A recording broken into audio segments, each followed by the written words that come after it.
Welcome to the Seahawkers Podcast with your hosts, Adam Emmert.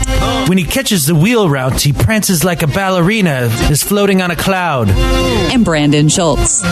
Find out why John and Pete were at Josh Allen's pro day. I must know now. Go Hawks! This is episode 199 of the Seahawkers Podcast. I'm Brandon Schultz of the Military Seahawkers, joined by, on location, my good buddy, Adam Emmert. On the road, and I'm here to talk to you again, Brandon, with another offseason about the players that our high-profile players that we are going to release every single offseason. The same guys, the same names come up year after year. And so, for example, this year, we did move on from a couple, but since we moved on from a couple high-profile ones, that wasn't enough for the media to talk about for the whole offseason. We get to talk about guys that aren't going anywhere anytime soon, ever. It's going to be great. I'm really looking forward to this podcast. Yeah, this is peak off season, apparently. And there's not enough to talk about with the draft coming up. If I would have known that all this was going to break this past week, I would have not looked at any draft profiles of any players, just kicked my feet up on the desk and wrote out this media storm of something that we talked about on our show last week. And we're like, yeah, that's no big deal. Well, and not only that, but you would have taken a lot of time to break down Josh Allen film since he's the next Seahawks quarterback. That's true. I forget. Yes, and we will get into all that. We do have some actual... I did break down one quarterback that the Seahawks actually spoke with, and not of the caliber, apparently, and then high-profile nature of Josh Allen, but I'll talk about him a little bit. And, Of course, we're talking about some of the Russell Wilson news. I want to talk... One of my favorite things to do is when a big story like this kind of goes through the media, gets blown up out of proportion, I always like to go back and find the very first clip of where it all started. And ground zero. Yeah. I like to find ground zero of these things. And so I have that. And yes, we're talking about draft because that is in fact coming up. It's probably the bigger deal anyway. And of course we got our usual do better and better at life. This is going to be a big show. A big show. Oh yeah. Another episode during the Hawkpocalypse. Here we go. Yes. And we left off somebody from the Hawkpocalypse last week. And we need to get to that too. But let's kick the show off talking about what's been in the news for probably the good part of last week. And that's this idea that Russell Wilson's camp is, and you see that word, right? Russell Wilson's camp is all in a tizzy because John Schneider goes and watches Josh Allen at his pro day in Wyoming. And they want to know, hey, what's going on? And now all of a sudden it means that Russell Wilson's not going to re-sign in Seattle. They're probably going to find a way to get rid of him next year because he's coming up on a contract. These are going to be, the contract negotiations are going to be unbearable. They're never going to get it worked out. And Seattle's doomed. Doomed. Did I sum it up? Pretty close. And the only thing that you missed is that this all started to spawn out of, one article. And now you have lots of articles being written about the one article, which was completely speculative in the first place, about there being a connection between John Schneider looking at Josh Allen and them in Russell Wilson and what they'll do with him in the future. Yeah. I mean, it's asinine. It's so asinine. Well, and the article that you speak of actually came from just an interview of where Jim Trotter was on TV. And it was one of those shows where there's like four different guys on the screen and Jim Trotter gets on and he drops this little piece of news. When John Schneider went and watched Josh Allen's pro day, Russell Wilson's camp reached out to Schneider and said, is there anything we need to know here? With all these changes going on, does this mean anything for Russell? And I'm told the Seahawks have no plans to move Russell Wilson this year. But if things don't go well this year, Russell Wilson's in the final year of his contract next year. Perhaps then he says maybe this isn't a good fit if this is a rebuilding situation here. And maybe he tries to push the button to move on after that. And we know that one team that may be looking for a quarterback in a couple of years, 2-3 years, could be the Los Angeles Chargers when Phillip Rivers is done. What the catfish is that? I wish you could have put your statement, this news came out, news in air quotes. There's nothing news about this. Let's think about this for just a couple seconds. Number one, can the Seahawks even move up to get Josh Allen? Unlikely, okay? Like, beyond unlikely. What are they going to do? Like, is the idea here that they trade Russell Wilson to one of the teams that need a quarterback to get that top 5 pick to be sure that they get Josh Allen? Because that ain't happening. That's absolutely ludicrous. And then he, like, at the end of it, he's like, well, you know, Russell Wilson will just move on to the Chargers, you know? So basically what he's saying is that they must trade him to get the draft pick to pick Josh Allen, and then he'd leave the Seahawks after being traded to then go to the Chargers. So that makes no freaking sense.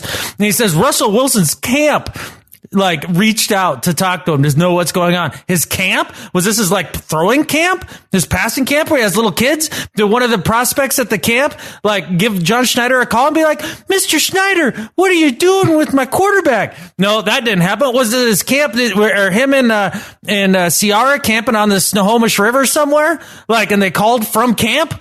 Like, it's just, all of this is so catfish stupid. It's so stupid. Well, here's what I think happened. What I think happened is that John Schneider, yes, he went to the pro day, and maybe he did have a conversation with, say, Russell Wilson's agent, and just to say, just checking in, we're cool, right?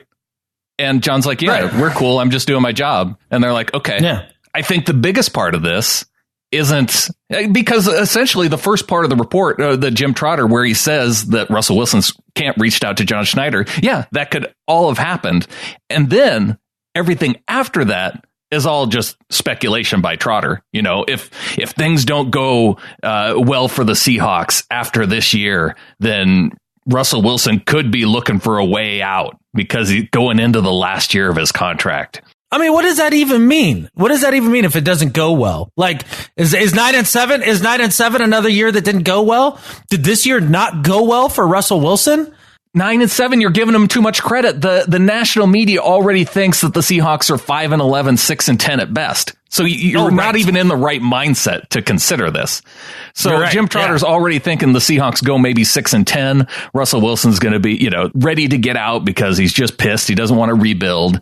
He wants to go to a team that he knows can compete like the Chargers. Right, like the Chargers. They've been, I'll tell you what, if there's been a team that's been super competitive over the past 30 years, that's been the San Diego Chargers. That's for sure. Yeah. Like they're always in the mix. They're never terrible. They don't just rely on a great quarterback and just throw pieces around him willy-nilly. Like they have a plan. They're so competitive we still call them the San Diego Chargers. Yeah, exactly. That's exactly my point. Like, no, he's not going for the freaking Chargers. Like, this is so dumb. It's so dumb. And then I read some other article where the guy's like, oh, Russell Wilson's going to feel disrespected by this. And so then want to move on. What? So, I mean, why isn't there a story on every team, for every player, every time a GM goes and scouts another player? If Schneider went out and scouted a middle linebacker, should Bobby Wagner's camp get all up in arms and like be messaging and think the apocalypse is near and he's gone too and that he's going to have to rethink his free agency because John Schneider went and looked at another linebacker? Oh my stars, not another linebacker. But see, are you kidding me? Your reaction now is based off of everything that's come out after this one point. He could have said this. Russell Wilson's guys reached out to John Schneider and just to make sure everything was cool. And Schneider said, was cool. And it was cool. And that's probably what happened. All this overreaction stuff is just to the speculation part of the story. And Jim Trotter had nothing to do with that part of it. Well, a little bit because he was speculating on Russell going to the Chargers, but but still. And so everybody piles on that. Bob Condotta then writes an article. And it starts talking about this nonsense. Yeah. And it goes back and forth about the whole deal. Right. And then, the next 3 writers write a story about Bob Condotta's story, which is a story about like some other media pundit talking out of his ass on some other TV show. And so they're all reporting on other reporters' reports and like calling it freaking news. This recycling of gossip and then labeling it news is freaking infuriating. And then all the people in the media are somehow have this idea in their mind where they're going to be like, well, Russell Wilson's been upset about not having a contract now because John Schneider went and looked at Josh Allen. That'll be the narrative now. Even though he just got a new contract. Yeah.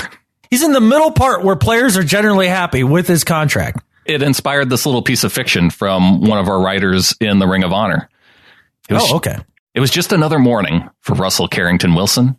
He was stretched out on the sofa, watching a little ESPN, recovering from his brutal morning workout. He's seen a brief segment which shows the Seahawks were present at Josh Allen's pro day. Thoughts of jealousy and rage pumped through his veins. He threw his remote control across the room. Shards of plastic and 2 AAA batteries were all that were left. Russell picked up his phone and called his agent immediately. Find out why John and Pete were at Josh Allen's pro day. I must know now. Sierra, who heard all the commotion, quickly made her way down the stairs to find out what was going on. She looked at Russell and said, "What's wrong, my baby?" He replied through gritted teeth, "What's Josh Allen got that I don't, and why were John and Pete at his pro day?" Sierra wrapped her arms around Russell, holding him while he sobbed uncontrollably for the rest of the morning. She knew in her heart that Russell's time left in Seattle would be over soon. Damn, he could write for any one of the, or she could write for any one of the outlets out there. No doubt. And I should point out that was Daniel Weinholtz that wrote up that piece of fiction and posted it. So nice. Yeah. He's got a real future. He's got a real future. He's done really well with that. But yeah, that's an amazing piece of fiction. Yeah. That sounds like it could be part of a romance novel, and which is how most of these freaking stories go, because they do. They follow that narrative of, oh, they saw this and then they felt scorned and then they call up with their feelers hurt and like all this stuff. It's just stupid, man. It's so dumb. I can't. This is why I've checked out of football for like about the last month, man. Like I was done until I get real news, like things that are actually happening. Like I don't want to know. Like not only that, Brandon, but the most important question left on this team that hasn't been answered, that I said I'm going to beat this, as a dead horse for the rest of this offseason, is kicker. What are we doing at kicker? And we're talking about quarterback and what we're not doing with quarterback. I mean, we know what we're doing with quarterback. Russell Wilson's going to be the quarterback for this team until his legs fall off. That's how it's going to work. There is news. There's news in the kicking department. What? Sebastian Janikowski. He is going to be visiting the Seahawks on Tuesday. That's according to an Adam Schefter report on Twitter. Great Adams think alike. Yeah, it's time to go sea bass fishing, man. Here we go. John Schneider tossed the line out there and he's reeling in the big one. We're getting the big kicker. I love it. I'm sure he finally got tired of hearing us, because I put it out there on Facebook when all this, all the consternation over who the Seahawks were going to get for their third string quarterback. Is it going to be Mark Sanchez? Are they going to re-sign Austin Davis? What are we going to do? What are we going to do? And I put it out there. As Seahawks fans, are you more concerned about the third string quarterback position or who we're going to have as our first string kicker? And it was essentially unanimous that everybody's concerned about kicker. So maybe John Schneider he finally heard word of our lobbying of finding a kicker and is going to make this happen. Well, it's about catfish time. I don't know why he's let this guy sit out here for this long. He's a future Hall of Famer. He's a hell of a kicker. And every time I put this out there in social media, people will be like, he's 40. He's ancient. He was on IR all last year. He had a bad back, blah, blah, blah, blah, blah. Come on, man. You do a physical. You see if he's healthy. If he's healthy, you sign catfish sea bass. He makes field goals and you win games.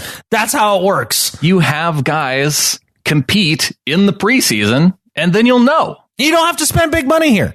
No. Yeah, well, and maybe that's part of the reason for letting Janikowski hang out there a little bit, is just to bring the price down a little bit. I guess you could have always visited him and be like, we're interested in you at this number. If anything pops up, let us know. Well, maybe he's doing things. It's the off season. Players are busy too. What do you think Seabass does in the off season? I think he drinks beer and yells at kids from his porch. Like he just chugs beers. So not busy at all. No, eats bratwurst. Yeah, and just yells at children on his lawn. I don't know what kicking life is like in the off season. Well, it can't be any harder than kicking life during the regular season. I remember being at training camp and watching those three hooligans, the long snapper, John Ryan, and Hauschka, all just teetotaling around out on the auxiliary field, just doing trick shots and just goofing off. That's all they do is they freaking goof off. There's no coach out there. No. It's just the three of them screwing around. They do that every day. That's their job. Part of the time, they're just throwing the football to each other. As a kicker, when do you ever throw the football? I mean, John Ryan, we saw him throw one time. Yeah. It was a pretty important time, but it looked like he had no practice. Well, that's true. And I think John Ryan needs to work on his ball security before he starts working on his throwing again. Yeah. Because the last time he took off for a run with the ball, it didn't end well. No, he's had bad luck in that department. But it's part of the thing. But if we would just sign Marquette King, then it'd be fine. Yeah, well, he's going to the Broncos now, so that dream has ended. There was never a dream. Who wants a kicker that gets personal fouls? I think that's why Gruden got rid of him, because I think Marquette King had 2 15-yarders in one game once, which is pretty insane. He does knucklehead things, man. Yeah, for big money for a punter, I don't think so. See you later. Enjoy Denver in the thin air. His average is going to look real good. Entertainment factor was high, though. Yeah, I don't need a punter to be entertaining. I've got a quarterback to be entertaining. One thing that's hasn't been entertaining to us this year, the Hawkpocalypse. It continues. Yeah. C.J. Smith, the guy that the Seahawks traded a 7th-round pick for in 2020. Do you remember that? Yeah. That happened a few weeks back. That dude failed his physical, so Seahawks get their 7th-round pick from 2020 back. Oh, thank God. I know. I was wondering what we were going to do. I had to include that in the Hawkpocalypse, but no, the bigger name, and we didn't talk about this last week, Thomas Rawls gets picked up by the Jets. I know. The idea that we signed Mike Davis instead of Thomas Rawls really bums me out. He's going to go on and he's going to have an awesome year for the freaking Jets. Yeah. Just remember how everybody said Jermaine Kearse was washed up and everything going out there. And I believe he led the Jets in receptions would be my guess. Him or Robbie Anderson. He was their leading receiver last year. Yeah. He played great. Just wait and watch Thomas Rawls go and do the same thing. And every time it happens, I'm going to get, you know what everybody on this podcast should do? They should go out and buy stock in remote controls for Panasonic TVs because I'm going to be going through them like water when the season rolls around and Thomas Rawls is ripping off 20-yarders. He's going to have a good year with the Jets. I don't think he would have come back to Seattle after the way he was treated last year. If you were Thomas Rawls going through what you went through with Seattle last year, they said, no, we're not picking up your restricted free agent deal. You're like, fine, I'll go play somewhere else. Buried you on a depth chart behind Fat Eddie and a 7th-round draft pick. Yeah. Because you tried too hard. And Mike Davis being re-signed makes sense. He was our leading running back last year. Yeah, he's okay. He's okay. Was he? I saw his poll came back. He's going to be 39 again or 37 or whatever he was. Yeah, he was number 39. South Carolina lobbying hard to get him to go back to 28. You're in Seattle. You're not in South Carolina anymore. No. It's also Kurt Warner's number. Yeah. Sorry, dude. Been used up. John Davison writes in, says, sitting here now thinking that after Thomas Rawls, that will be the last shock. But there's always Earl Thomas. But please no. Got the latest pod this afternoon on Monday, and looking at the people who have visited the Hawks. This is good for us over the pond, as it's hard to get this information in the offseason, so well done. But I didn't see many O-liners visiting the Seahawks, which is disturbing, but neither do I think we will get offensive linemen in the first round. We just don't do this. So prove me wrong, Hawks. Just saying. Don't know what sort of team we'll have this year, but they will be pleased to know I won't be backing them for the Super Bowl, so they don't have to worry. Oh, John, he's backing out of his bet for them in the Super Bowl this year. He's unreverse jinxing them. He's taking one for the team. That could be true. Yeah, you got to look at this the right way. That might be the way to do it.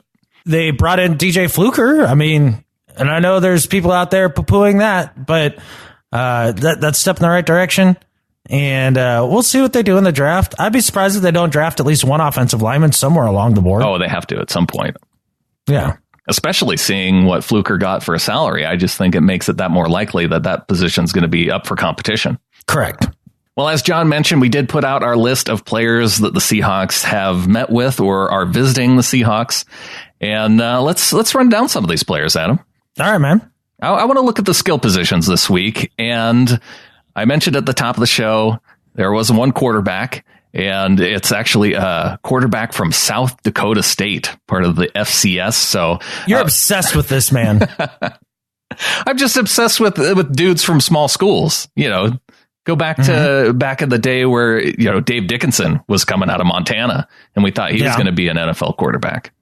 He was for a little while. In a little while. And then he went up and played great up in the CFL. Yeah. He was too short. He was too short. But the Dolphins gave him a try. They just buried him on the depth chart, like at number 3 or something. He was with the Chargers for a while. Oh, that too. He played with Flutie and Breeze. All short guys. Yeah. Although 2 guys that you're probably not going to pass on the depth chart. No, probably not. No. Yeah, 2 Hall of Famers. That's a tough place to be. So Chris Streveler was at Minnesota, and he was way back on the depth chart. He was kind of the backup quarterback and played several different positions. He decides to transfer to South Dakota State and ends up breaking 20 South Dakota records and 5 Missouri Valley Football Conference records just this last season. Passing yards, 4,134. Total offense, 4,854. He was the Offensive Player of the Year for that conference and was the finalist for the Walter Payton Award that goes to the top offensive player in the FCS. And that's the football championship series, whereas you have the bowl series, which are generally the better teams. But he threw for 4,134 yards, ran for 720, and accounted for 43 touchdowns, 32 through the air, and 11 rushing. So this is a guy who has a pretty diverse. Yeah, he's an athlete. So how come the internet didn't freak out when they brought in this guy for a visit? And Russell Wilson have a meltdown and everything. Allegedly. Yeah, well, they were checking out dudes. I think what they went and looked at Dallas Goedert from South Dakota State, and I think they were probably impressed enough with Streveler's pro day that they wanted to talk to him. Just check this out. He's 6'3", so on the taller side. He had a 38.5-inch vertical, a 10.5-inch broad jump, and a 4.45 40. Now, just to put those... He only jumped 10.5 inches in the broad jump? 10 feet, 5 inches. No, okay. I was going to say, that's terrible. Yeah, I read that wrong. I could jump 10.5 inches in a broad jump. Yeah, I think that's actually shorter than one full step. Correct. But just to put those numbers in perspective, Josh Allen at the NFL Combine, his vertical was 33.5 inches. So Streveler beat him by 5 inches on the vertical. Okay. Josh Allen had the best broad jump at the Combine, 9 feet, 11 inches. So beat him by 6 inches there. Mm-hmm. And then that dude Flowers from USF, University of South Florida. Mm-hmm. He had a 4.6 40 and compared to Streveler's 4.45.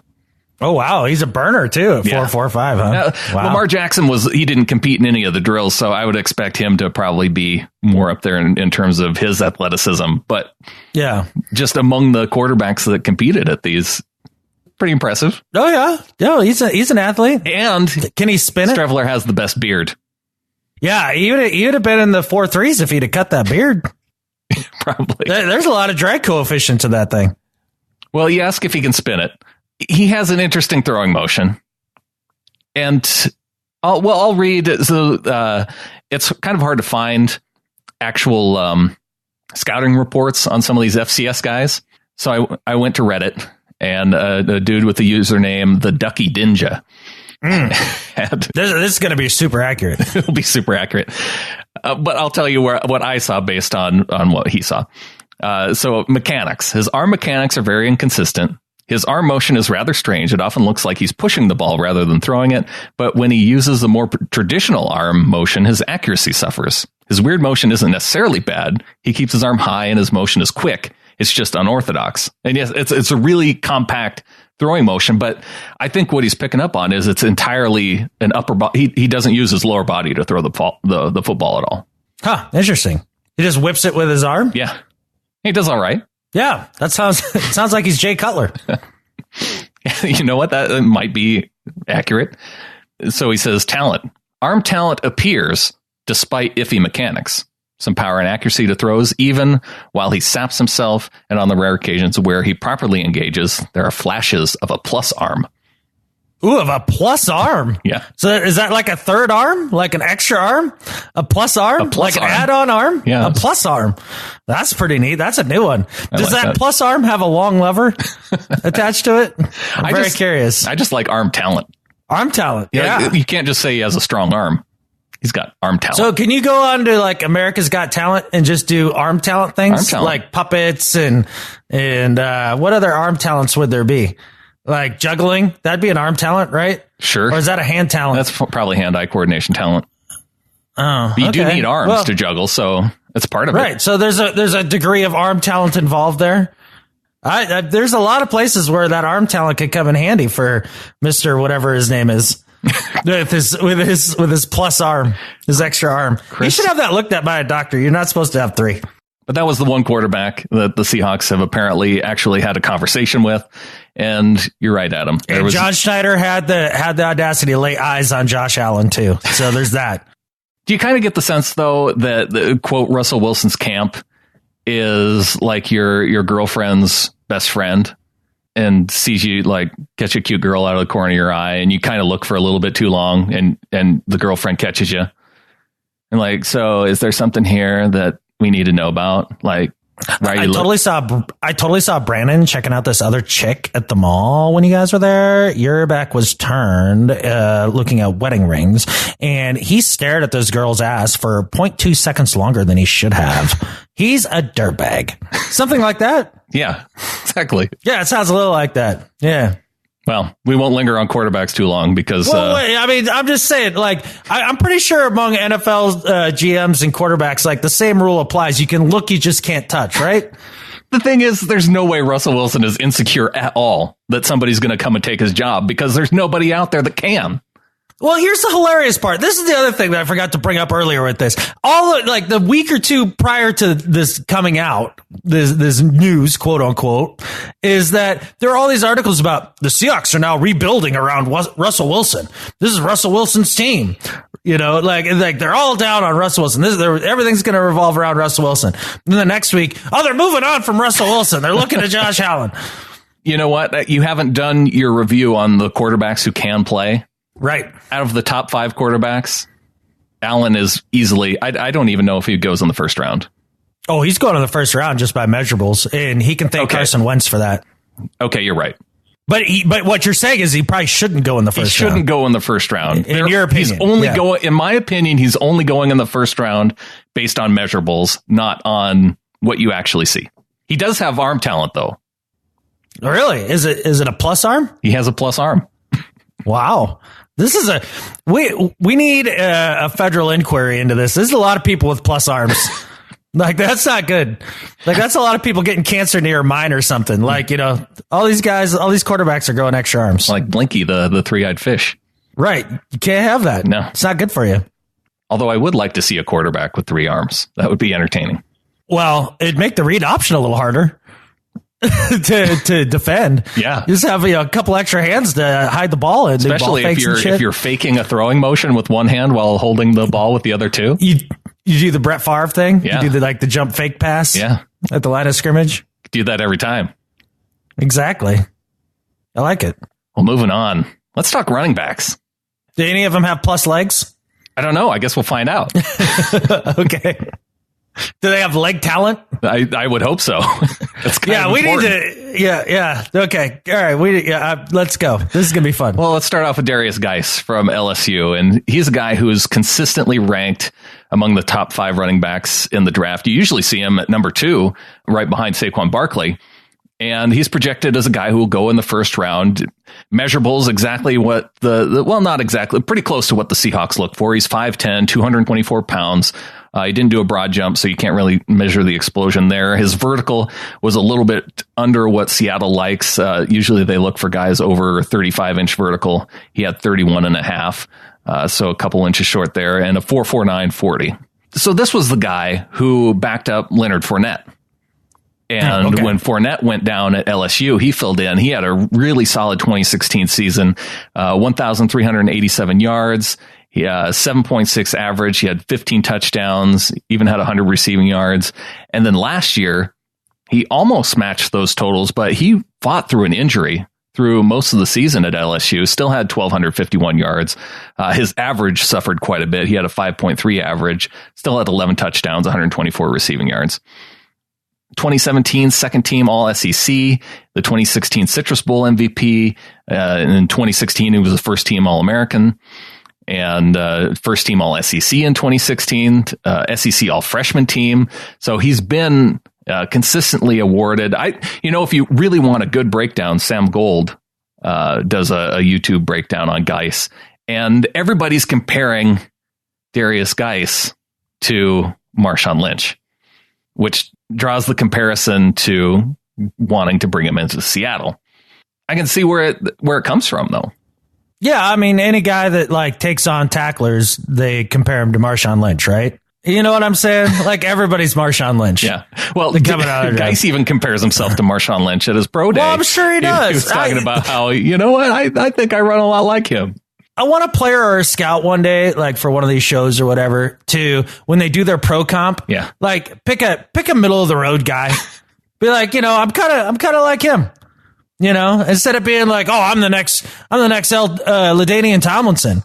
Maybe be like, oh, I'm the next Julius Jones. Well, NFL.com does have some pretty good comps on players, and and we'll talk about those too. But with Geis, it's Marshawn Lynch on their comp as well. No, lots of Marshawn Lynches floating around out there. They're easy to find. They're everywhere. They're everywhere. One cool thing, one way that he's not like Marshawn is that he actually speaks to the media. Well, for now, but he had kind of a cool story, and I want to share this because I don't just like to look at their film. I kind of hear what they want to have to say. You love the stories. I love the stories. Sunday features. Absolutely. This is the stuff that makes me throw up in my mouth. But okay, let's go that way. Does he take care of kittens from the Humane Society? What does he do? Does he cure cancer in his basement? Is he what's Mr. Geis's thing? So a few months ago, man, I was just, I got this notification, on my Twitter, somebody messaged me saying, they have this little girl who was a huge fan of me. I'm my favorite player. She wrote on paper, her wish for Christmas, and it was to get a signed ball for me. As Christmas, like it's literally the night of Christmas, like I'm getting ready for Christmas. I totally forgot about it because it was a month away, and nobody reminded me. So, I get a message that night, was like, hey, can you still do such and such? And I was like, really? So I'm living in Denham Springs, and they're in New Orleans at the time. It's like 10 at night. So she was like, can you come do it? This and that. I'm like, sure, why not? So got in the car, drove, had the football and stuff, brought it to her, like literally right before Christmas, and then drove an hour and a half back home. That's huge, man. So it felt pretty good, man. Growing up, I never expected stuff to be like this with me. On Christmas Eve, drives almost 2 hours to deliver an autographed football to a little girl for Christmas. Honestly, this is a weak story. If he would have been really all in, he would have put on a beard and a Santa suit and shoved himself down a chimney and popped out in their living room. Hey, I'm here with a football. I think there's teams probably pulling him off their draft board for actually forgetting about this, that he knew a couple months in advance and then procrastinated. I totally relate with this. I'm really not into the gifts thing. It drives me crazy. It's like, if you really want to get me something on or if I want to get you something, I'll get you something on July 17th. Because I'm thinking of you and I found something cool. Yeah. You know what I mean? Like this whole idea that I'm forced to give you a gift on Christmas because it's Christmas Day. Like, I hate that crap. I can see how that doesn't appeal to you. And so I don't blame him for forgetting. I forget too. Lance Zierlein of NFL.com, like I mentioned, he did compare him to Marshawn Lynch as well. Here's some of his strengths: winning combination of speed, power, and balance. Good things. Good recognition of early trouble from penetration and makes alterations. That's important in the Seahawks backfield. Wow. Early penetration alterations. Yes. Wow. That's, when I'm looking for a back, the first thing I'm looking for is early penetration alterations. And this next one is weird. Rarely rushes as interior runner. And this is under strengths. I don't know I don't get that one. So does he do it slowly? As an interior runner? So maybe he takes his time? Maybe he takes his time. He's very patient? Okay, maybe that makes sense. He's a patient interior runner. Correct. Okay, that could be. You got to read these the right way. Yeah. Sets up blocks and follows a plan. Can create his own fortune. Holy catfish! Is he a genie too? Yeah. Wow, why did he drive all the way to give that chick a football? He could have just snapped his fingers and football would have appeared. That's my favorite one. Can create his own fortune. He's patient. He's patient in the hole.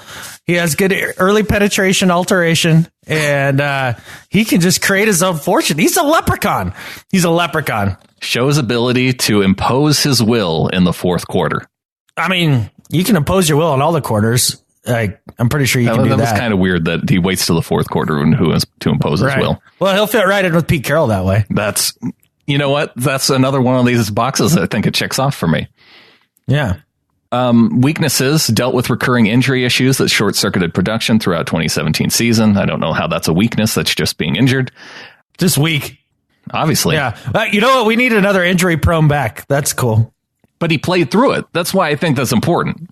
Oh, and he played pretty well through it. All right. Well, that's fair. Has some hip tightness and needs additional room to elude tacklers when rolling downhill. I like any guy that's not super elusive. He's got tight hips. Yeah. You don't like the hip tightness. No. Well, it's better than having a loose hip. You got a loose hip and they go all willy-nilly all over the place. You can't have that. Loose hips sink ships. That's what happens. So tight hips isn't especially when you're rolling downhill. Yes, when you're rolling downhill. I actually like Geis. I'd be okay with him. I know a lot of people don't want to go running back in the first round. I actually like these other two running backs too. I'm a fan of anybody that can handle early penetration. Yes. That made you blush. All right. A little bit. I don't know why. I mean, just football. We're just talking football here. You can have on-time penetration, but I'm a fan of early penetration. You wanted this, Brandon. You wanted this today. Yeah. Moving on. Okay. Ito Smith, Southern Miss. What's his name? Ito. Ito? Ito. ITO. Oh, okay. As in like Judge Ito. Funny you should say that. Was he named after Judge Ito? I was born in 1995. It was during the O.J. Simpson trial. And my 4-year-old cousin, she's older than me, 4 years, and she was watching the trial with her grandmother. And when I was born, she came to the hospital and she was like, "Hey, he looked like that judge off TV." So Judge Ito, so I got the name in it. He was named after Judge Ito from the That is amazing. Trial. That is amazing. I want this guy just for all the Judge Ito jokes we could be making. And he's actually projected toward the end of the 5th through 7th round. He's from Southern Miss, so kind of Conference USA. And those guys tend to fly under the radar a little bit. But 4-year, played all 4 years of college. Improved, pretty much improved each year.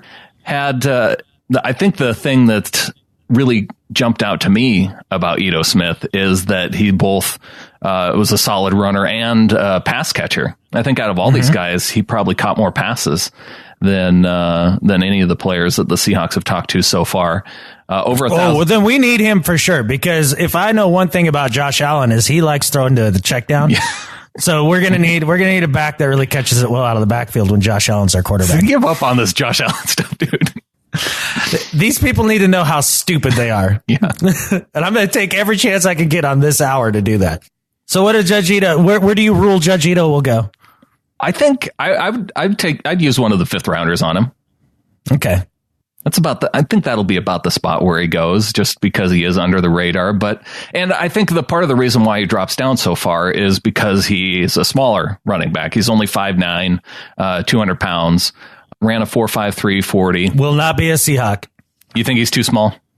Yep. Well, Terrence Biggs of FullPressCoverage.com says about his run style, despite his size, Smith plays like a lead back with the ball. Smith's vision immediately takes over. Between the tackles, he will use his patented jump cut to make the first defender miss. Nobody else has one? And if they use it, do they have to pay him for it? I think they have to pay for it because I think this is smart. He actually patented the jump cut. Somewhere LaDainian Tomlinson is kicking himself for not patenting the jump cut. Well, he doesn't have the legal background that Ito Smith has. Oh, good point. That's exactly right. If he has to wiggle in open spaces, defenders bite on his first move. In that case, Smith will either spin or slide just enough to escape. Does he just do like a wiggle dance? Yeah. Like out there? He's actually pretty shifty. That's one of the things that I like about watching him. He must not have tight hips. No, I don't think he does. Actually, he had out of all the three backs, Geis definitely had the tightest hips. Oh, okay. So this guy, Judge Ito, has wiggly hips. He has wiggly hips. Yeah. Oh, okay. What makes Smith a potential 3-down back are his hands. With this in mind, realize that Smith caught 140 passes and 7 touchdowns for Southern Miss. Granted, most backs will let the ball catch them. Smith plucks the ball like a wideout. In other words, I have never once seen a football catch somebody. Like, I've never seen somebody fall and the football's like, I got you. Yeah. No, usually. Like, catches you. Most running backs let the football catch them, huh? Yeah, that's apparently. Huh. I've been watching football a long time. I've been missing on this. According to this dude from fullpresscoverage.com. Next time one of our receivers drop the ball, I'm going to be like, they should just let the football catch them. That's what they should have done. And he also knows so easy. that Smith's good at picking up the blitz. So he has some things to like, even though in spite of his small size. I mean, even CJ Procise is like 6 foot, yeah. 220. Yeah. He's a big guy. And I mean, even JD McKissick is close to that. Don't like little guys. Pete Carroll doesn't like little guys. He wants to finish the circle of toughness. But it would help the running back room because we have Chris and Mike as our 2 lead backs so far. We need somebody with a different name, like Ito. That works. Well, how about this next one? Akram Wadley of Iowa. Akram Wadley? Yeah. Oh, okay. And so he got another. I don't even know where that would possibly come from. Look, I didn't get name origin on every guy. I got it on Ito Smith, okay? I thought you were doing scouting reports on these guys. You knew what I was going to ask. Well, the important things, yeah. How's his wiggly hips? This guy has wiggly hips too, actually. Oh, okay, good. You know, one of his comparisons for Akram Wadley is LaShawn McCoy. Oh, okay. So he must have super wiggly hips. Yeah, well, except Lance Zierlein of NFL.com says the NFL comparison is Marlon Mack. So there you go. Cool. All right. The problem with mediocre comparisons are that I don't know who they are. So there's that. It's bad. I like the LaShawn McCoy comparison better because I actually know who that is. But maybe Marlon Mack's more accurate. I don't know. Uh-huh. He's the better back between Ito Smith and him. So we went from Darius Geis, who's projected, first round, second round, to Ito Smith, who's projected toward the end of the draft, and Akram Wadley's somewhere in the middle, in like rounds 3 through 5. What's his size? He's another small guy. So see, it's interesting that they're looking at. You say they don't draft small guys. Well, they're looking at 2 guys. This guy's also 5'9", 194 pounds. So he doesn't even break 200. Oh wow! How's his place kicking? He's about the right size for a place kicker, right? Yeah, that's what I'm wondering. How's his place kicking? That's what we should be asking about all these guys. Because we're not looking for guards anymore. Like, I want to know how his place kicking is. I want to know how his kicking is, yeah. Yeah. This guy has kind of a cool story, though. He wasn't doing all that well at Iowa. Sounded like he was fed up, ready to get out of there, go somewhere else. And his mom told him, if you want to be the player that you have in mind for yourself, you need to go out there and put in the work.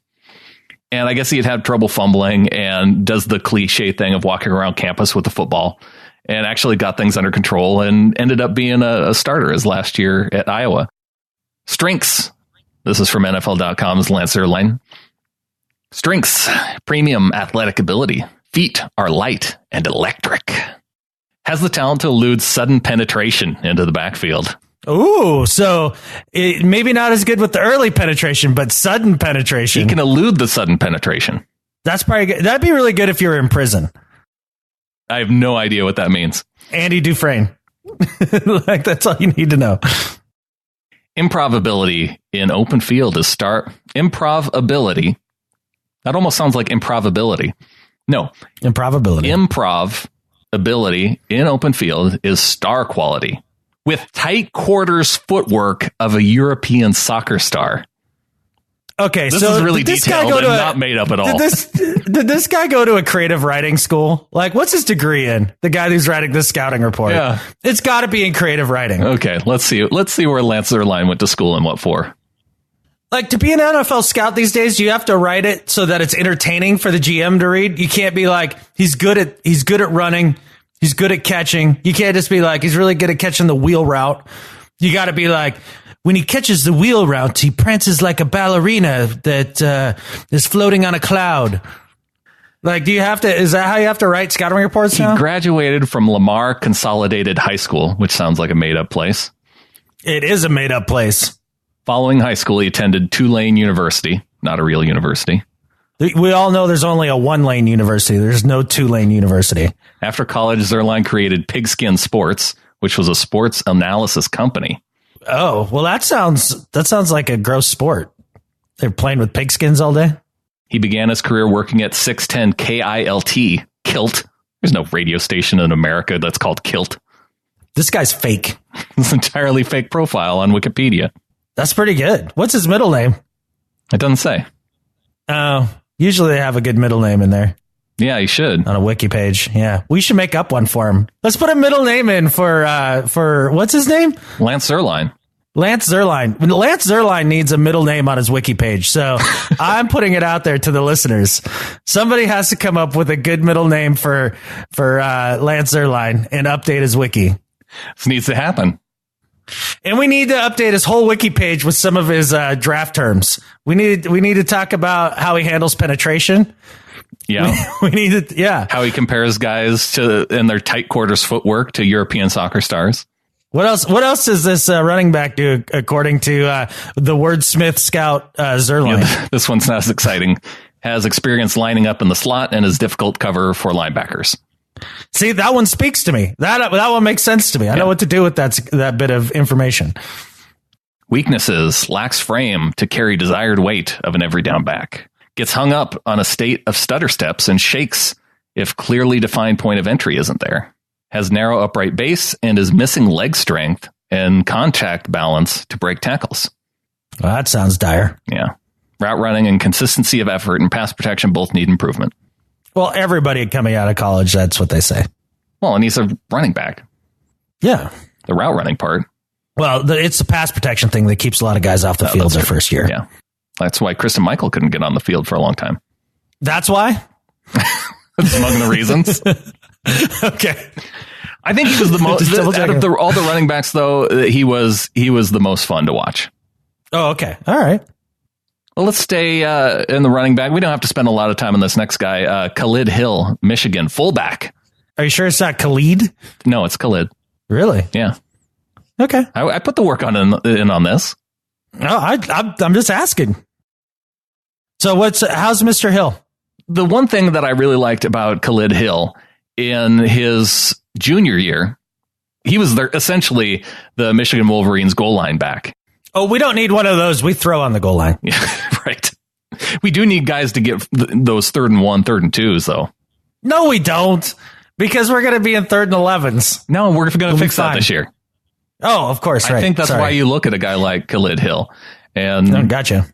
One thing I liked from what he said, they asked him what position he plays because he started out his college career as a tight end and played fullback. So they asked him what position he plays. He just said athlete. Don't mark me down as a guy that just plays fullback. He should have said thumper. I'm just a thumper. I go out there and thump people. Yeah, 6'2", 263 pounds. He's a big guy. 263? Yeah, he looks like a defensive lineman. Damn. Yeah. Holy cow. And he's projected, he could go undrafted, but if you pick him up as a 7th rounder or something, actually have a fullback. That'd be cool. And a guy who wants the ball in short yardage situations. I could see this. I don't know Brian Schottenheimer's history with the fullback. I'd like to think that that was something that he used fairly regularly. I don't know. With his dad as a coach, he's familiar with what a fullback does. Yeah, you think I'm sure he knows what the position is. It's coming back, the fullback. If your offensive line can't block, why wouldn't you want a fullback? Right. It's like having an extra offensive lineman. Yes, with a head of steam. And this guy can play a little tight end, too. See, the versatility. That sounds sea hockey to me. It sounds sea hockey. Yeah.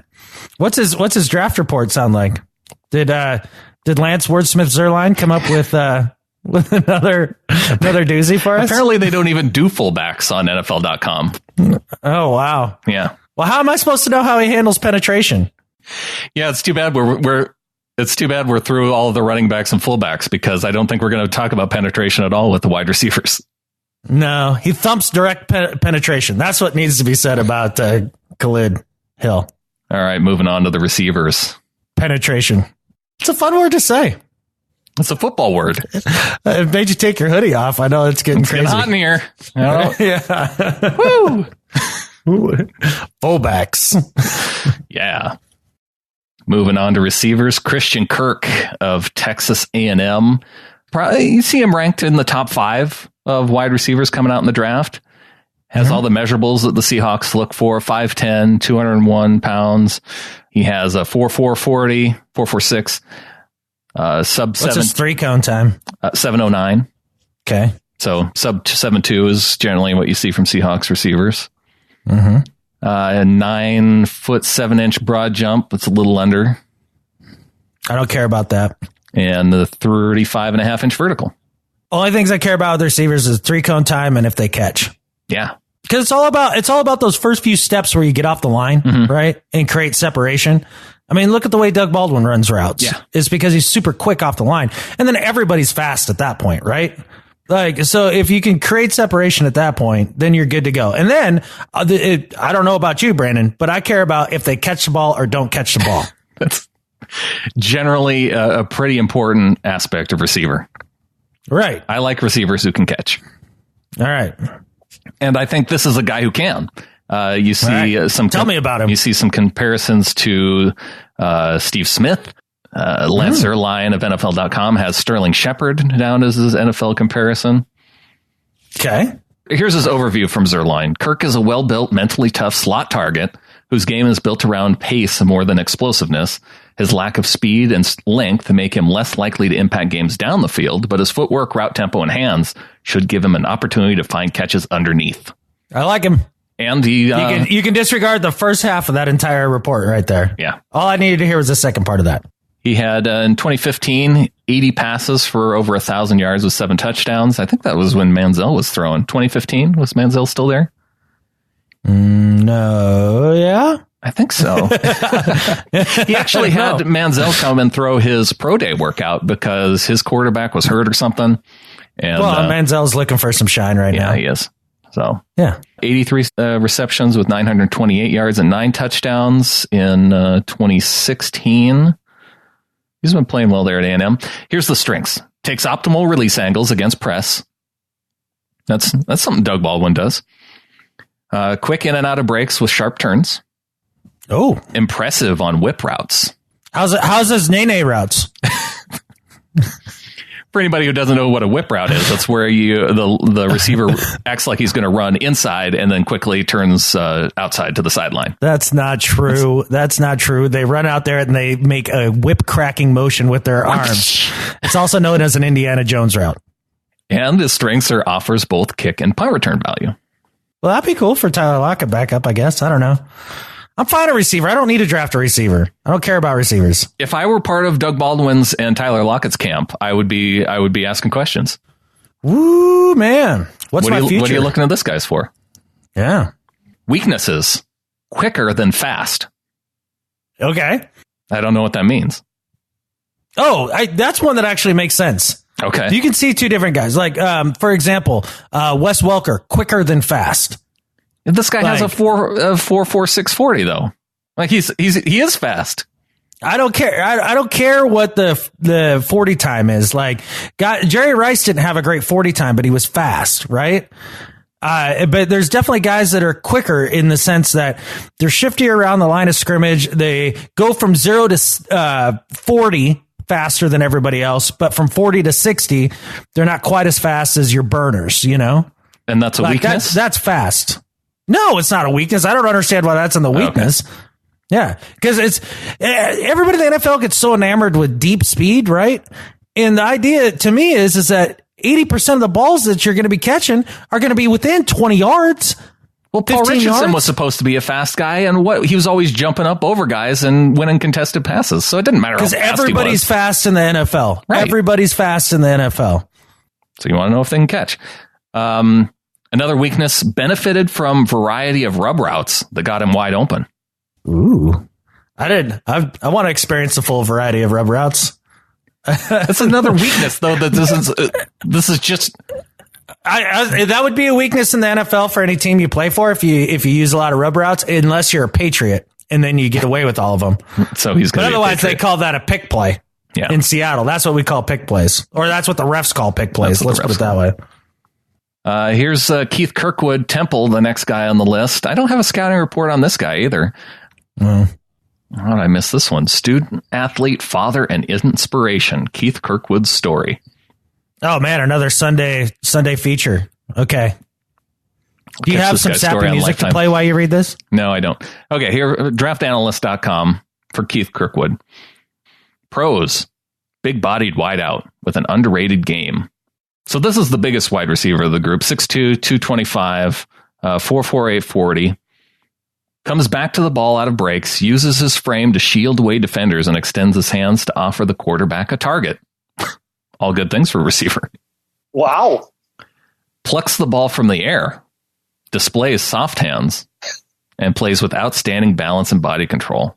Who wrote this? I think Tony Pauline does draftanalyst.com. So he does receiver things is what I just heard there. Mm-hmm. Okay. Terrific downfield blocker. Oh, okay. Negative, displays average quickness and route running ability. One speed receiver who cannot run to deep throws. Oh, cool. All right. Receivers, bunch of guys we're not going to draft. We're going to get a receiver. I wouldn't be shocked. I wouldn't be shocked to see a receiver picked in the first 4 rounds. I doubt it. Really? Not this year, man. You can't be doing some of those John Schneider things of some of these previous drafts where you're like, we got lots of running backs. We don't need another one. Well, you know what I mean? They've done pretty well to pick up guys as undrafted receivers, too. Exactly. And plus, Amaro Darbo's about ready to break out. He's going to have his breakout year this year. Clearly. Yeah. Another receiver projected toward the middle rounds, Dante Pettis of Washington, 6 foot, 186 pounds. Pettis was a guy from Washington. You probably heard about this guy this last year because he broke the punt return record for I think for the entire NCAA, maybe not just the Pac-12, but it says in his profile here that he passed Deshaun Jackson to be the Pac-12's all-time leader in punt returns for a touchdown with 9. Well, that's quite a bit. I don't know. I remember I watched a little bit of him in the championship game against Alabama, not this year, but the previous year. Mm-hmm. And he got manhandled. Yeah, I think that shows up in his weaknesses of Lance Zierlein's profile of him. NFL comparison, you'll get a kick out of this, though. Oh, okay. TJ Husmanzada. Oh, yeah. Well, I think I can pass then. The good piece of trivia here, Dante's father, Gary, played 11 seasons of Major League Baseball for 4 teams, winning 5 Gold Gloves as a center fielder. Does catching a baseball translate to catching a football? Sure. Okay. It's both catching. You got to have speed to play center field, too. Okay. Scrambles to uncover when quarterback leaves the pocket. You can see that appealing to Seattle. Natural pass catcher with stick and stay hands. Stick and stay hands?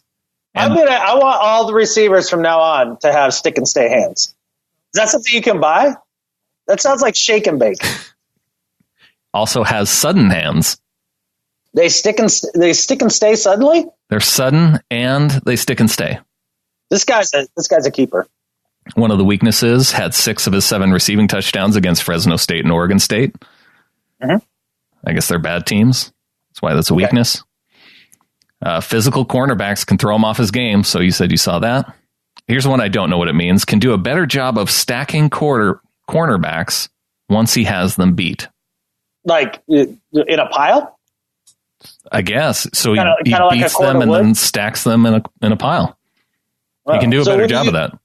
Oh, when you dust a quarterback or cornerback, then like you take their dead corpse and then you put him on your cornerback pile? He can do a better job of that. Oh, okay. I don't know. Well, that's fine. That's something to work on. Your stacking skills. Yeah. This is a good show.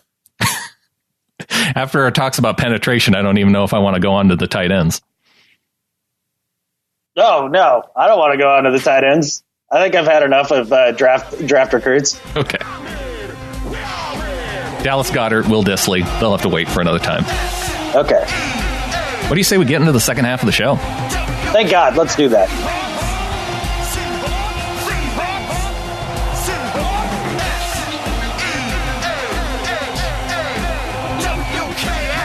Getting into the second half of the show, be sure and check out seahawkers.org to get tickets to the upcoming banquet, May 26th.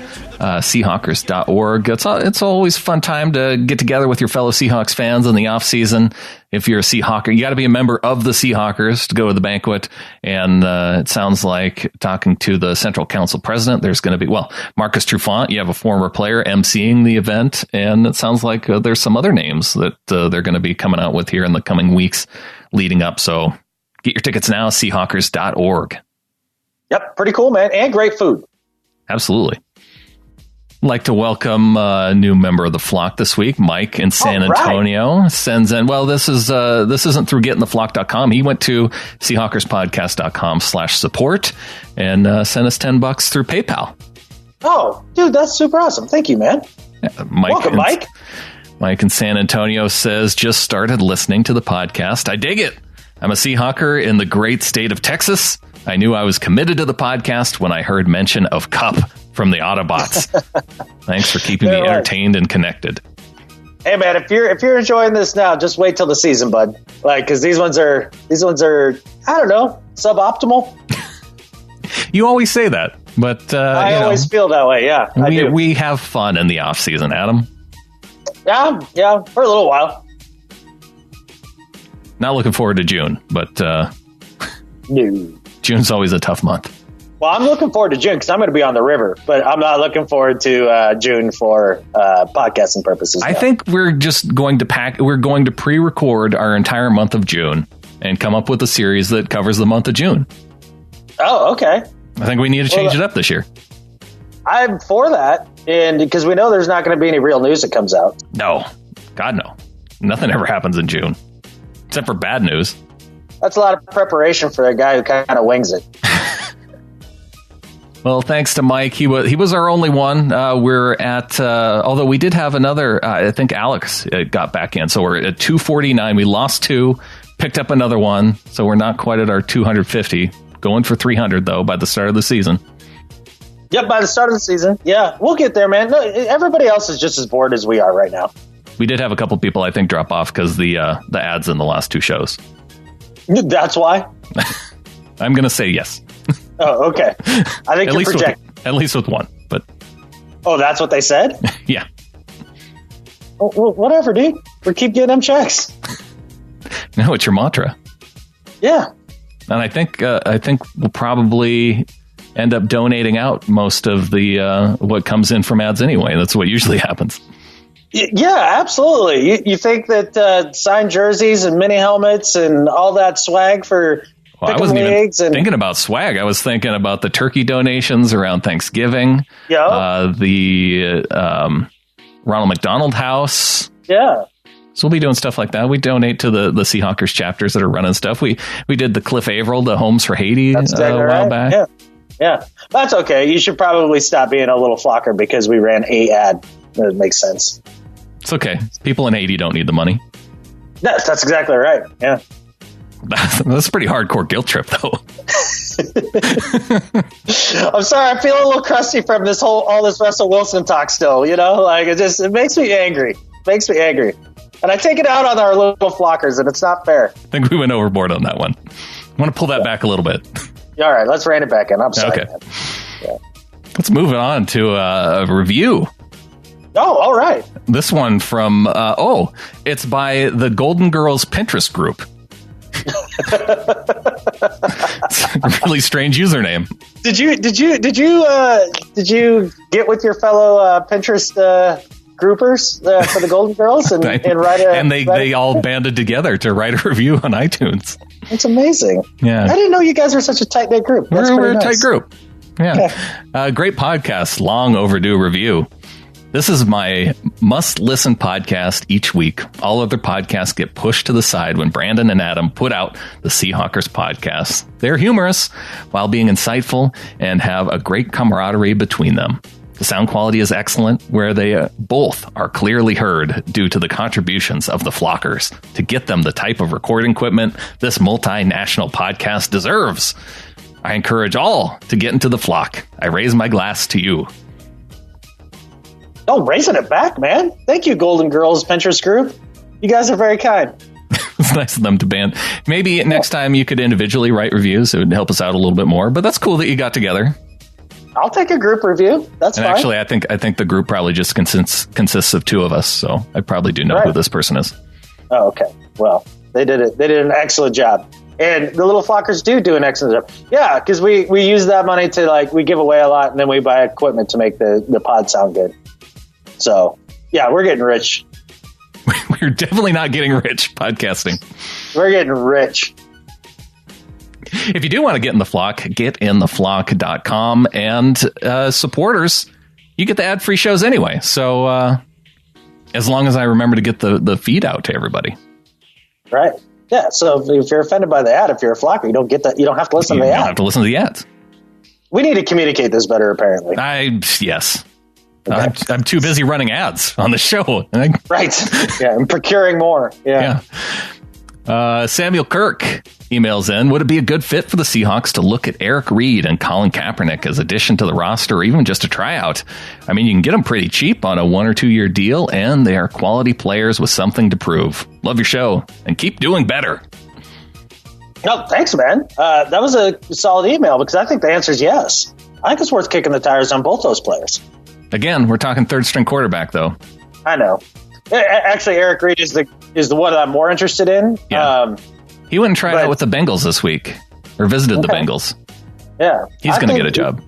He's going to get a job somewhere, and he's a quality player, and that could be our type of free agent, somebody whose value is depressed because of political stances. That works for me. I think the one issue with Eric Reed is having Earl Thomas. You have Cam Chancellor still on the roster.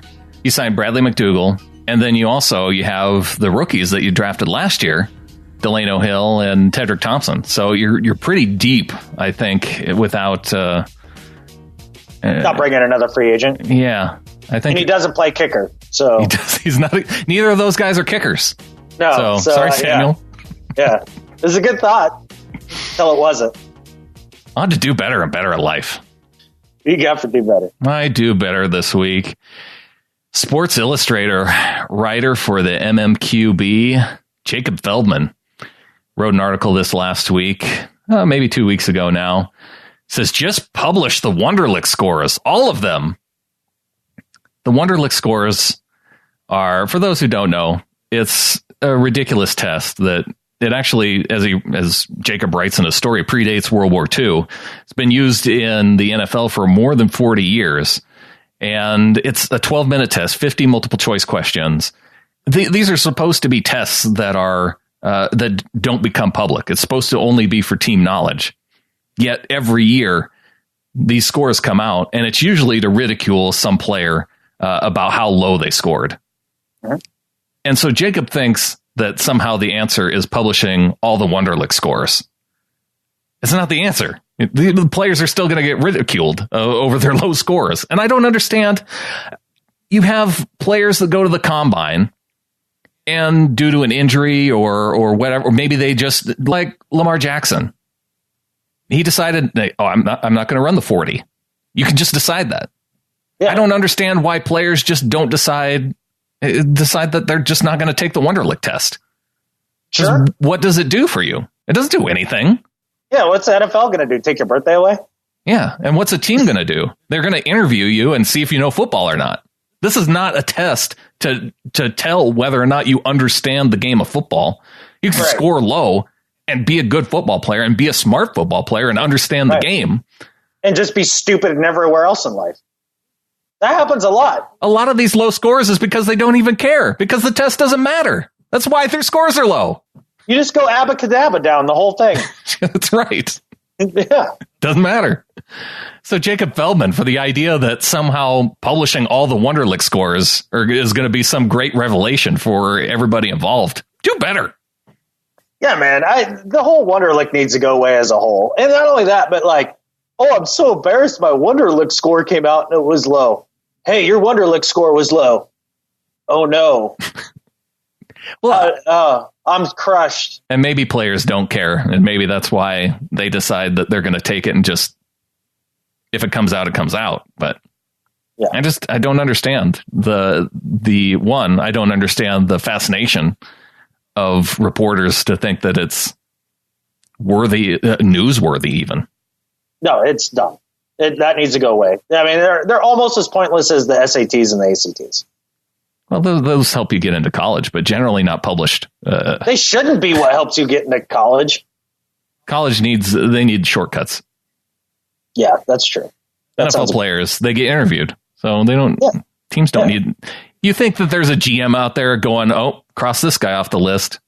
Oh, his Wonderlic score was too low. Taking him off the board. I wonder if it even matters a lick to any of them. I doubt it does. I doubt. There's your dad joke for the podcast. You're welcome, everybody. Oh, where's my rim shot? I need a rim shot sounder. All right, my do better this week, Brandon, is for dumbasses who eat super hot peppers. Because it's a dumb practice. I don't get it. So here's the title on the New York Times article. He ate the world's hottest pepper, then landed in the hospital with thunderclap headaches. If you eat something that gives you headaches that are classified as thunderclaps, you're probably doing something wrong. So this 34-year-old guy ends up in the hospital with quote unquote thunderclap headaches after eating a Carolina Reaper pepper. And it's according to the Guinness World Records people, it's the hottest pepper on the planet. He immediately started having dry heaves. And it started getting pain in his neck, in his head, and it came on like a thunderclap. It passed after a couple days, but throughout the week, he started having more thunderclap headaches. So he sought medical attention. Dude, if you're eating something that hurts your head, you're screwing it up. Like, I don't understand the people that eat stuff that is so freaking hot that you can't taste what you're eating. Like, what are you doing? You're not even, it's like, you might as well put ketchup on everything you eat so everything tastes like ketchup. Because all you're doing is you're putting such hot crap on your stuff. All it tastes like is hot crap. It's so dumb. I hate that. I hate it so much. I don't understand how people do it. And for people who eat stupid hot peppers for no reason and get thunderclap headaches, you need to do better. At Buffalo Wild Wings, they have mango habanero hot wings. Yeah. And it's so hard because they taste so good. But then you get the intense heat. Yeah. And I struggle with that, but you at least get the taste, right? With those, yeah, this I don't understand.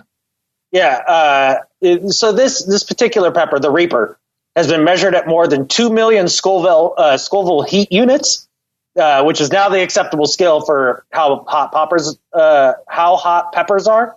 But a really hot habanero, to give you an idea, is 500,000 Scoville units. So this is 4 times. Yeah. Have we learned nothing from The Simpsons? Like when Homer ate the hot pepper and started and went into the hallucinations. Yeah. Like we should know now that not to be like that. It can literally give you a stroke. Like it's a kind of stroke that comes from bleeding on the brain. That's what can happen. Because it constricts the blood vessels in your brain, right? That's what causes the headache. Right. I mean, he came out of this with no lingering damage, but you could be dumber for eating just a pepper. Yeah. So far, no, I'm not impressed. I don't like super hot peppers. I don't even like my coffee super hot. If it can burn your hand, it should burn your mouth. Right. Like I don't understand people that can drink coffee that's that hot. Like what? You have an asbestos tongue? Like how do you do that? Makes no sense. If you need one of those little koozies to go around your coffee, it's too hot. There you go. If it's burning you through the cup on your hand, it should burn your tongue.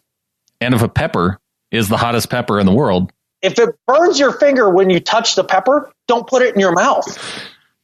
I saw that article too. I had to know what a thunderclap headache was. Yeah, I thought it had to do with Sebastian Thunder Bucket, like at first, but turns out it didn't. Not at all. Next week, we got to talk about Sebastian Thunder Bucket alternate names. Oh, I know. The Flockers. The Flockers have spoken. I think we could use some more submissions because so far, are you Matt on them?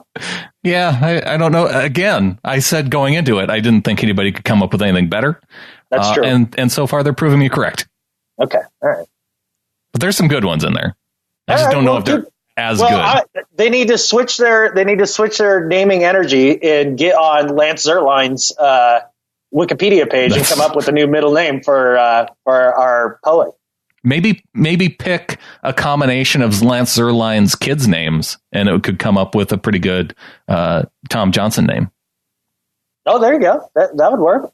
But I'm more concerned about embarrassing Lance Zierlein on Wikipedia. That's what I really want to do. You really want that to happen? Yeah, if we go in there and like even rewrite the whole thing, like you could start talking about his life. Like he's got good stoplight quickness. At stoplights, he's one of the first off the lines. He's got great protected left quickness. On a protected left, he's on it. Like when it turns green, he's the first one off the line. I like that. Like just start making up things about his life and using scouting terms. He's excellent bringing in the groceries with long levers. He uses his long levers for excellent grocery carrying skills. Correct. He can fit one full. He repped 14 bags on his right arm, grocery bags. Picking them up and down. If amazing. I could pick one of my own talents, I am awesome at that. Are you? Oh yeah. Well, actually, it kind of runs in the family because my wife is really good at it too. I always make fun of her because she will only make one trip. And so she'll have like 16 shopping bags, evenly distributed on each arm and to make it up the stairs to the house. Yeah. And just because she only wants to make one trip. Well, I totally understand that. That comes from our hunter-gathering days. Mm-hmm. And you just wanted to get it all back to the village in one trip. I think it's a very primal thing. Could be. Yeah. On to Better at Life. All right, man. My Better at Life this week is for Brian Arakpo, former linebacker. And when you think of jobs that NFL players go into after football, I mean, what, Adam? What are some of the jobs that you think of that guys after their NFL career are like traditional coaching, personal training? Right. There's probably some guys that go into being agents, being commentators. Sometimes you see guys in sales, financial managers. Yeah. Well, for Brian Arakpo, he's now the new co-owner of Gigi's Cupcakes in Austin, Texas. Really? Gigi's Cupcakes. Okay. Gigi's Cupcakes. Not the kind of job that you'd expect to see a 6'4" former NFL linebacker that weighs 250 plus pounds doing. And he did it. It's not just Arakpo. It was former Titan safety Michael Griffin, who's also part of this, and their good friend Brian Hinson. And the three guys decided to open up this cupcake establishment there in Austin. And the cool thing is each of the three guys, they've kind of found a role in which they are best at. So it's kind of like football in the sense of, you know what you're good at. This is your role, and this is what you're going to do. Brian Arakpo is the cupcake decorator. Griffin is the baker. And it turns out their friend Brian Hinson, the non-NFL player, he actually runs the cash register because apparently he's the least intimidating of the three. That makes sense. I like it. That's pretty great. I didn't realize that he was in confections.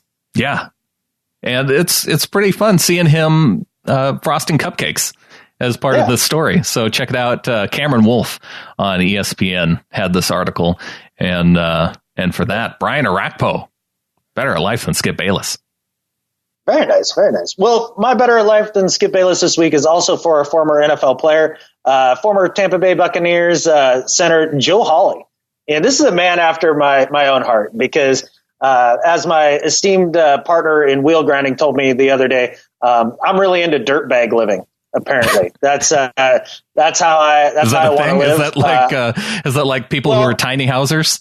He calls it dirtbag living. I call it the modern day cowboy, but whatever. But anyways, Joe Hawley, he retired here just recently, and he's taking the next 6 months to travel all of the lower 48 in his new camper van that he bought. Now, first off, let me give him props for the camper van that he bought, because it is freaking dope. It's a good-looking camper van, yeah. Yeah, it's one of the Ford Sportsmans, the four-wheel drives that has quite a bit of clearance. And then it's got the pop top on it, like the old Westy VW vans. I've been looking at these for a long time. Now, they go for a lot of money. But when you're Joe Hawley and you had a bunch of crap to sell, it makes it so that this is a net win for him when it's all said and done. He sold his Mercedes-Benz C300 coupe. He upgraded, in my opinion. Get rid of that piece of crap Mercedes and get yourself an Apocalypse van. Now you're talking. You got rid of that, a $4,000 suede sectional, a $10,000 stained hardwood dining room table. Why the hell you'd ever spend $10,000 on a dining room table? You should have your freaking head examined. But he got rid of that. And does it actually cook the food for you, like in the Jetsons? No, it doesn't. It just sits there and looks overpriced. Oh, yeah, that's overpriced. Yeah. But he gave away a lot of this money to a charity called Metropolitan Ministries, and they kind of help folks with domestic violence issues. So basically his thought process was, if it doesn't fit in my van, I'm giving it away. So now he's starting to road trip all over the country. Now, I realized it might get a little lonely out there on the road being a modern-day cowboy. So he adopted a boxer, and she goes around with him. He was singing George Michael's Freedom on the radio, and she got all into it. So he named the dog Freedom. And so Mr. Hawley and Freedom are doing exactly that, experiencing freedom, bombing around the American countryside in his Ford E350 cargo van. And he got himself, he's cooking his food on his portable grill that Jameis Winston gave him. He's storing his food in the Yeti cooler that he got from Ryan Fitzpatrick that has the Fitz's face on it. And he's doing his clothes at his laundry at friend's house. So he's living the dream. And I have nothing but respect for Mr. Hawley. And for that, Joe Hawley, better at life than Skip Bayless. I like that he's a George Michael fan. Yeah, that's the iffy part to me. I always liked gotta have faith. Gotta have faith, the faith. Yeah. Baby. Yeah. Although he did Careless Whisper, too. We're almost getting to singing time, so I think that's how we know we need to wrap up the show. And with that, there's only one thing left to say. Go Hawks. Go Hawks.